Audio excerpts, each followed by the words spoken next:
So let's take a little leap forward in time now to the United States, to Harvard University. How old were you when you went there, and what did you study? I was 17 when I went to Harvard, and I started in what I wanted to do was engineering studies or technical studies, and then I switched to Islamic history. Why didn't you go to either Oxford or Cambridge? Because you're a British citizen. That was my grandfather's decision and my father's decision. Both of them were agreed that they wanted me to go to an American university. One day you were at Harvard, and you heard that you were to be the next Imam, the Aga Khan. Can you remember what thoughts went through your mind that day, that moment? Shock, disbelief, awe? It was actually in Geneva that I learned, because my grandfather's will was read, I think, the day after he died. And it was a long will covering many aspects of his life and his family. And the decision came as a shock. You had no idea before? You know, my grandfather was very much a Muslim family head. He didn't discuss his decisions, as far as I know, with the family members, and he could have chosen one of 4 possible successors. He had 2 sons and he had 2 grandsons, and that was his decision. But why did he decide to skip a generation?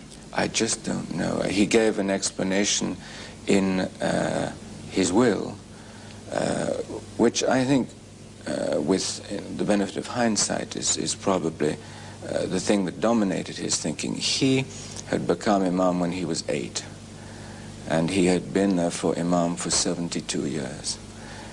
I think he felt that during those 72 years so much had happened that he wanted the institution to be led by a much younger person than maybe either of his 2 sons. And I was just 20 when I inherited the imamate. Was there any unhappiness within the family that you had become the Aga Khan? Not that I'm aware of. I think my father's position was delicate, but he could not have been more loyal, more supportive, more understanding.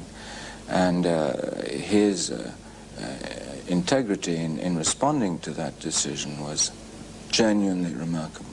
So one day you were a young man in Geneva without a career, and suddenly here you had this very important duty in life. Was it a duty? It was a duty. It was above all a challenge. What do you think are the qualities that you'll look for when it's your turn to appoint your successor? I think I would hope that the next Imam has a thorough and deep understanding of the faith which he has to represent and lead in its interpretation. I think he must have a good understanding of the issues which the Ismaili community and the countries in which they live will have to be addressed, and that is essentially the countries of Asia and Africa. He will have to have a good understanding of the forces that are at play and that are likely to be at play.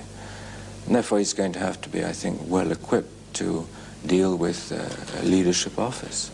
The next Imam cannot be appointed during your lifetime?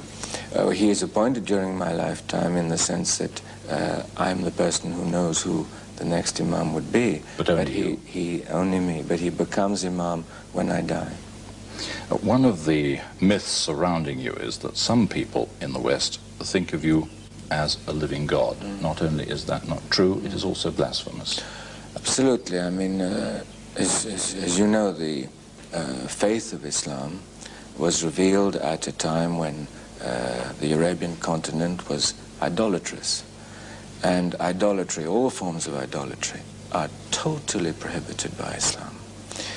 It's certainly true to say that the Western world doesn't necessarily understand the theology of Shiism, nor indeed the theology of many mystical sects, whether they are Shia or Sunni or Christian. Mysticism in its essence is difficult. Well, we're on the subject of myths. It's also not true that you're weighed in gold and precious stones and platinum every year and the money dispensed to the poor. No. First of all, the Jubilees, as a Western fantasy has developed them, were only existed in my grandfather's lifetime in the form that they took place. And it was in fact the community leadership that wanted to express public gratitude to the Imam for the leadership that he had provided. And they felt that the best way to do that was to contribute resources in a way where they and the Imam could have a unique memory of these 25 years or whatever the number of years was. And in fact, these resources ended up in creating a number of very important institutions which I still oversee today.